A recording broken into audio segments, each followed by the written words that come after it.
Hello everyone, how are you? I hope all students are fine. Today is Sunday, meaning fun day. Question take definition देखते हैं. Takes are short addition, यानी ये छोटी additions होती है to sentences to ask to confirmation of something we are not sure about. तो देखिए question take का मीनिंग क्या होता है. ये एक शॉर्ट फॉर्म होती है जिसके अंदर क्या होता है कि हम उसमें कंफर्मेशन करते हैं, उसके लिए हम श्योर नहीं होते हैं. जैसे कि मैंने आपसे पूछा will you go to Ajmer, तो इसकी जो टैग बनेगा वो कैसे बनाएंगे हम, वांट यू. आपके मन में क्वेरीज होगी कि मैम ने एकदम से कैसे बना दिया वांट यू. तो इसका मीनिंग ये होता है जाओगे, नहीं जाओगे क्या, तो मीनिंग क्या हुआ, नहीं जाओगे क्या, तो इसी को बोलते हैं कंफर्मेशन करना. नॉट श्योर अबाउट, है ना, हम लोग उसके लिए श्योर नहीं है. जाओगे क्या, नहीं जाओगे क्या, इस तरह से. तो हम देखते हैं इसको वन बाय वन कैसे क्लियर करना होता है. Question tag is used in daily conversation. जो हम क्वेश्चन टैग होता है इनका यूज हम किसके लिए करते हैं, डेली जो कन्वर्सेशन करते हैं उनके लिए भी करते हैं. घर में पूछते हैं खाना खाओगे क्या या नहीं खाओगे, खाना खाओगे क्या, नहीं खाओगे, खाओगे. तो ये क्या होती है, कंफर्मेशन के लिए होती है और हम डेली कन्वर्सेशन में यूज करते हैं. स्पोकन इंग्लिश में भी करते हैं हम.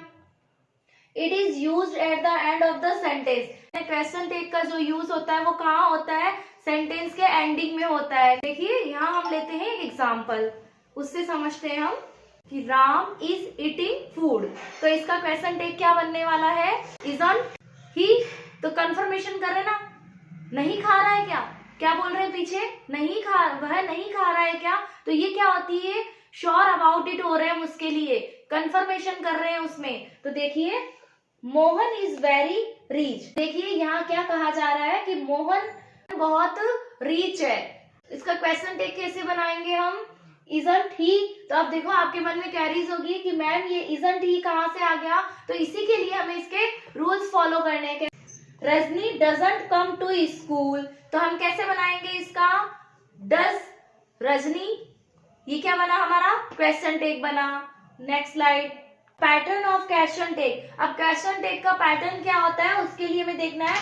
फर्स्ट में देखते हैं हम auxiliary verb analogous finite plus subject, then second auxiliary plus not plus subject. तो चलिए देखते हैं example, he is your mother. तो इसका क्वेश्चन टैग कैसे बनेगा, एग्जाम्पल से समझते हैं. ही इज योर मदर, तो isn't he.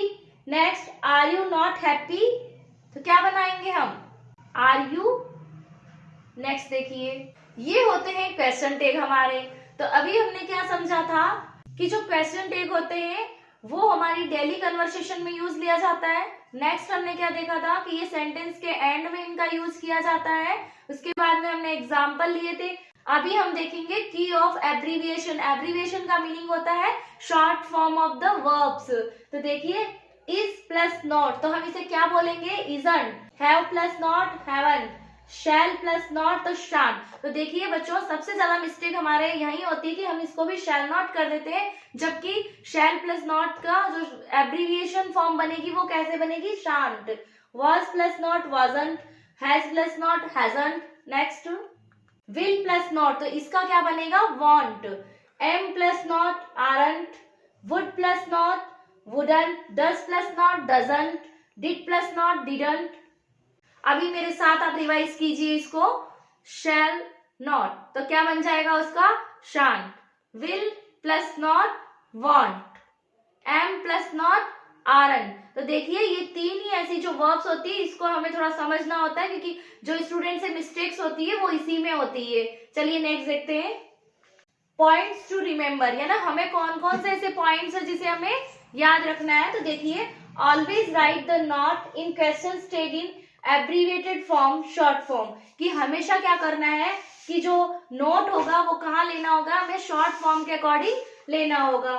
Next, if the statement is positive then the question tag will be in negative and if the statement is negative then the question tag will be positive. तो देखिए इसको इस प्रकार समझते हैं हम कि हमारा जो स्टेटमेंट पॉजिटिव दे रखा है तो उसका क्वेश्चन टैग नेगेटिव बनेगा और नेगेटिव स्टेटमेंट दे रखा है तो उसका क्वेश्चन टैग कैसे बनेगा, पॉजिटिव. तो हमें ये ध्यान रखना है दोनों स्टेटमेंट का. देखते हैं example, Vaibhav is not reading in class. तो देखिए डियर स्टूडेंट, सबसे पहले हमें ये ध्यान में रखना है कि हमारा जो सेंटेंस का स्टेटमेंट दे रखा है वो पॉजिटिव है या नेगेटिव है। तो अभी हमारा कैसा है, नेगेटिव है, तो इसका जो क्वेश्चन टेक बनेगा वो कैसे बनेगा, पॉजिटिव बनेगा। उसके बाद में जो हमें टेंस का यूज करना है वो जिस टेंस में हमें दिया गया है उसी टेंस को फिर से यूज करना है। तो क्या बनाएंगे, इज ही। तो वैभव कौन है यहाँ पे, वैभव का जो हम प्रोनाउन यूज करेंगे वो क्या यूज करेंगे, ही। तो यहाँ पे नेगेटिव है तो हमारा क्वेश्चन टेक क्या बनेगा, is he. Next, I am older than you. तो यहाँ क्या है, एम दे रखा है, एब्रीविएशन फॉर्म क्या होगी एम की, एमंट। नो, रॉन्ग, क्या बनाएंगे हम, आरंट। तो यहाँ पे हमारा स्टेटमेंट कैसा है, पॉजिटिव है, तो इसे हम कैसे बनाएंगे, नेगेटिव। तो क्या बना देंगे, आरंट आई। ये तो था एक सिंपल सेंटेंस में हमें समझने के लिए एग्जाम्पल बताए गए थे। अब हम देखते हैं इसके one by one rule. If the subject of the statement is nothing, anything, something, this, that, everything, etc., so the subject of question tag will be it. कि हमें अगर इस तरह के वर्ड्स दिए हुए हो, something, everything, anything, this, that, तो हमें क्या करना है, उसका जो क्वेश्चन टेक बनाते समय सब्जेक्ट इट का यूज करना है, बाकी का जो प्रोसेस रहता है वो इक्वल रहता है। चलिए एग्जांपल से समझते हैं। Nothing is harmful for us. तो देखिए यहाँ हमारा स्टेटमेंट क्या है, नथिंग। तो डियर स्टूडेंट्स, यहाँ ध्यान रखना है कि ये सेंटेंस खुद ही पहले से क्या है, नोट नहीं आकर के भी क्या है, निगेटिव सेंस दे रहा है, बिकॉज की नथिंग का यूज हो रहा है। तो हम कैसे बनाएंगे, पॉजिटिव टेक बनेगा। तो इज इट, इट क्यों आया, नथिंग, एवरीथिंग का जो रूल था उसकी वजह से यहाँ पे क्या आ गया था, इट। नेक्स्ट एग्जांपल लेते हैं, दिस इज माइन। तो दिस किसके अकॉर्डिंग है, रूल नंबर 1 के अकॉर्डिंग। तो हमारा इसमें सब्जेक्ट क्या हो जाएगा, इट। और स्टेटमेंट कैसा है, पॉजिटिव है, तो हम इसका बनाएंगे कैसे, नेगेटिव। तो क्या लेंगे, इजंट इट। नेक्स्ट देखते हैं, that was not for me. तो ये क्या है, दैट का यूज हो रहा है, इट मीन इसमें सब्जेक्ट क्या रहने वाला है, इट का यूज होगा। तो हम क्या करेंगे, नेगेटिव स्टेटमेंट है तो पॉजिटिव टेक बनेगा, was it. Next, something was missing. तो क्या होगा, समथिंग रूल नंबर 1 के अकॉर्डिंग है, तो हम उसे क्या कर देंगे, इट सब्जेक्ट लेंगे। उसके बाद में पॉजिटिव स्टेटमेंट है तो नेगेटिव टेक बनेगा, वाजंट इट। चलिए नेक्स्ट लेते हैं, rule number 2। If the subject of the statement is these, those, then the subject of the question tag will be they. देखिए रूल नंबर 2 क्या बता रहा है हमें, कि यदि हमारा सब्जेक्ट क्या हो, दीज और दोज हो, तो वहां हमारा क्वेश्चन टेक में जो सब्जेक्ट रहेगा वो दे का यूज करना है। देखते हैं एग्जांपल से, देयर मैंगोज आर स्वीट। तो देखिए यहाँ हमारा जो रूल नंबर 2 है उसके अकॉर्डिंग देयर दे रखा है, तो इसका हम सब्जेक्ट क्या ले लेंगे, दे।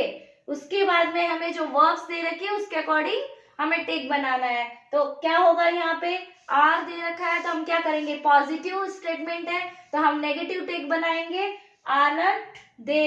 नेक्स्ट देखिए, those pens are not mine. तो ये नेगेटिव स्टेटमेंट है और स्टार्टिंग में हमें दोज दे रखा है तो हम क्या बनाएंगे, आर दे। चलिए रूल नंबर 3 पे चलते हैं। If the subject of the statement is there और one, then the subject of the question tag will be there और वन। तो ये रूल नंबर 3 क्या बता रहा है, हमारे जो स्टेटमेंट का सब्जेक्ट है वो देयर और या फिर वन से स्टार्ट हो रहा हो, तो जब क्वेश्चन टेक बनाएंगे तो वो सेम ही रहते हैं ना, देयर और वन ही रहेगा। देखते हैं एग्जांपल से, there is a beauty in it. तो यहाँ देखिए हमारा क्या आ रहा है, स्टार्टिंग में देयर, तो हमें जो बनाना होगा क्वेश्चन टेक वो कैसे लेंगे, इजंट देयर, बिकॉज कि यहाँ पे क्या है, इजंट क्यों लिया हमने, तो रिकॉल कीजिए थोड़ा सा कि यहाँ हमारा स्टेटमेंट कैसा है, पॉजिटिव, तो हम कैसे बना रहे हैं उसे, नेगेटिव बना रहे हैं। वन कांट डू दिस, तो यहाँ क्या है, वन, रूल नंबर 3 के अकॉर्डिंग वन का यूज हो रहा है, स्टेटमेंट हमारा नेगेटिव है, तो हम कैसे बनाएंगे, कैन वन। अभी हमने क्या रीड किया था, क्वेश्चन टेक कैसे बनाया जाता है। तो सबसे पहले तो हमें ये ध्यान देना है, फर्स्ट पॉइंट हमारा होता है कि यदि हमारा स्टेटमेंट मीनिंग सेंटेंस जो है वो पॉजिटिव सेंस दे रहा है तो उसका क्वेश्चन टेक नेगेटिव में बनेगा, और यदि हमारा स्टेटमेंट नेगेटिव है तो उसका क्वेश्चन टेक, उसका पॉजिटिव टेक बनेगा। फर्स्ट तो ये ध्यान रखना है। देन सेकंड, जो टेंस यूज हो रहा है वही टेंस फिर से यूज करना है। फिर इसके बाद में हमने लिया था कि इसके रूल क्या है। तो फर्स्ट रूल हमने सिंपल से देखे थे प्रोनाउन को लेकर के। देन अब नेक्स्ट हमने फर्स्ट रूल में हमने क्या देखा था कि something, everything, nothing, this, that, यदि इस प्रकार के हमारे सब्जेक्ट दे रखे हो स्टेटमेंट में तो हमें वहां पे क्वेश्चन टेक बनाते समय उनका सब्जेक्ट इट कर देना है। देन सेकंड रूल हमने क्या देखा था कि यदि हमारे स्टेटमेंट में दीज और दोस दे रखा हो तो वहां हमें क्या कर देना है, क्वेश्चन टेक में दे का यूज करना है।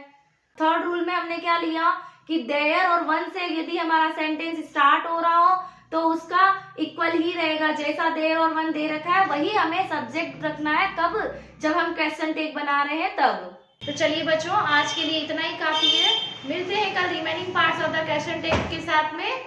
और मैं आपको एक और न्यूज दे देती हूँ कि जो बच्चे मुझे पर्सनली बोल रहे हैं मैम मैथ की क्लास भी लगाइए टिप्स की, अब आपका इंतजार हुआ खत्म। मैं ला रही हूँ आपके लिए एक मैथ्स ट्रिक क्लास। वीडियो पसंद आए तो लाइक कीजिए। अभी तक आपने ऐप डाउनलोड नहीं किया है तो इसकी डिस्क्रिप्शन में लिंक दे रखी है, वहां जाकर के आप डाउनलोड कीजिए।